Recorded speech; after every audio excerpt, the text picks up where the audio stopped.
gumagawa na ako ng mga kabuluhang content, yung may laman din ng mga content para at least papanoorin ako ng mga subscribers ko. So hanap tayo ng spot para makapagtambay at makapag-shoutout din tayo sa ating mga solid na subscriber at manonood.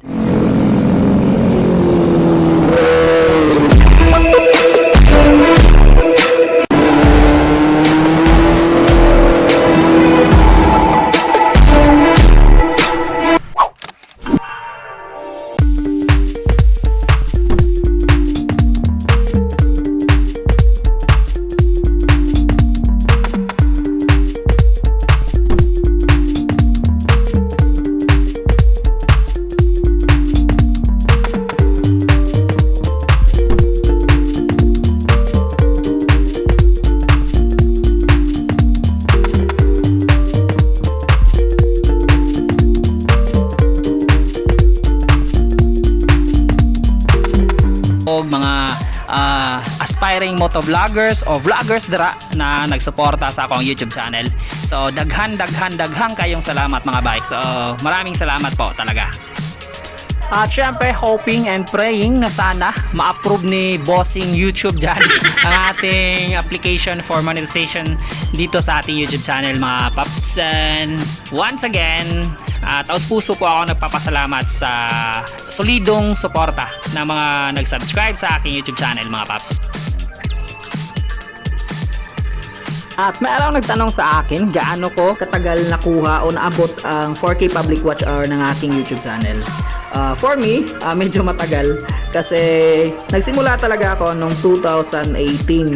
But then, that time, hindi pa ako yung porsigido talaga sa pagbablogger o yung sineryoso ang paggawa at pag-upload ng mga videos dito sa aking YouTube channel. Kumbaga, that time ay gumagawa lang ako ng mga videos for memories lang na meron kang papanoorin paulit-ulit na siguro pag yung sa isip ko, pag tanda ko ay hindi na natin yung magagawa, meron kang babalikan at papanoorin. So yun ang isa sa reason ko kung bakit ako gumawa ng YouTube channel. But then, in a long run, medyo naisip ko na rin, gagawin ko na lang ito, puporsigiduhin ko na lang, seseryosohin ko na lang ang pagbabloging. Kaya yun, medyo late na din, way back 2019 ko na po siya unti-unting siniseryoso yung pagbabloging.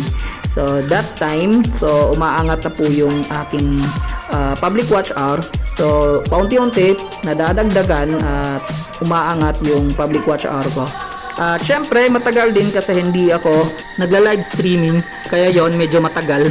Ang ganda talaga ng building nito. So gaya ng sabi ko, para siyang malaking hospital kagaya ng sa Davao. And hopefully sana nga hospital yan. And sa mga nakakaalam, please comment down below kung ano ba yung na building dito sa gilid ng highway dito sa Tagum City. So back to the topic, in terms sa public watch hour, yun, hindi lang ako sumuko sa paggawa ng mga content, upload sa aking YouTube channel. Kaya yun, paunti-unti umaangat yung aking public watch hour. And sa 1K na subscribers ay nahit ko na po yan nung 2019.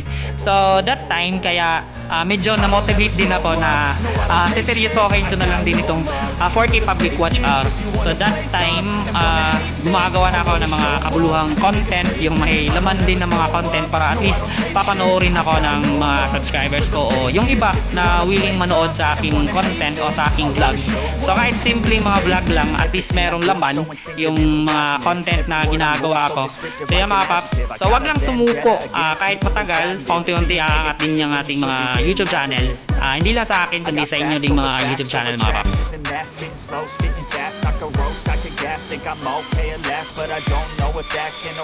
Yan din yung Nissan Tagum na matatagpuan nyo rin dito sa along the highway ng Tagum City. Simula nung bago na ang administrasyon, marami na nagsulputang mga investor dito sa amin. Kagaya na lang yan, yung Toyota Tagum na showroom ng mga sasakyan nila. So yan, isa sa pinakamalaking showroom ng sasakyan, ang Toyota Tagum dito matatagpuan nyo mismo sa highway lang ng Tagum City. So aside dyan, meron din Honda na showroom din doon sa nadaanan natin mga paps. Also meron din Ford Tagum at saka Mitsubishi na showroom din dito sa Tagum City matatagpuan. So almost marami na ang mga car showroom dito na matatagpuan. mula sa sentro bahagi ng Tagum City mga paps. So yan ang epekto ng pagbabago din dito sa aming mga katropa. So yan, so much for that mga lodi. So hanap tayo ng spot para makapagtambay at makapag-shoutout din tayo sa ating mga solid na subscriber at manonood. That's for you to take away. I could play a million mind games, but instead I say something not illogical, something that is topical. Rub it on and watch it go. Make yourself unstoppable. Dreams are irresponsible, but they're always possible. If you just believe, you could be so remarkable. Thoughts in my head, a collage and they spread. I'll be great one day, going off of my meds. No, I'm not giving up, no, I'm not giving in. I will make it to the top, taking off and knowing I gotta make it. I'm saving every day to taste it. I'm patient, but my mind, it can hardly take it. I'm chasing a dream that I've had for several ages. Ayan mga lodi, dito lang tayo sa gilid ng daan na tatambay and magsha-shoutout tayo mamaya. And before that, actually hindi naman talaga ako yung masasabing magaling sa pag-vlogging. Still a beginner. I always think for those mga kailangan ko pang malaman at mga diskarte sa pag-vlogging. And siguro magiging certified vlogger na tayo kung maaaprubahan ni Bossing YouTube ang ating pag-a-apply ng monetization mga paps. At ngayon, magsha-shoutout tayo mga lodi. So, unang-una, shoutout kay DC Seed sa kanyang YouTube channel mga paps. At pangalawa, shoutout kay JC on Motovlog. So, sa kanyang YouTube channel din mga katropaps. Next, shoutout kay Dan Albert Official sa kanyang YouTube channel. So, shoutout sa iyo paps. And also, shoutout kay Kabarkada Stay Humble sa kanyang YouTube channel mga paps. And lastly, shoutout kay Paps Rio Motovlog mga lodi. So ayan mga lodi, shoutout sa inyo tanan mga katropaps at sa lahat po na mga aspiring motovloggers, patuloy lang tayo at huwag susuko. I-enjoy lang ang pag-vlogging mga katropaps.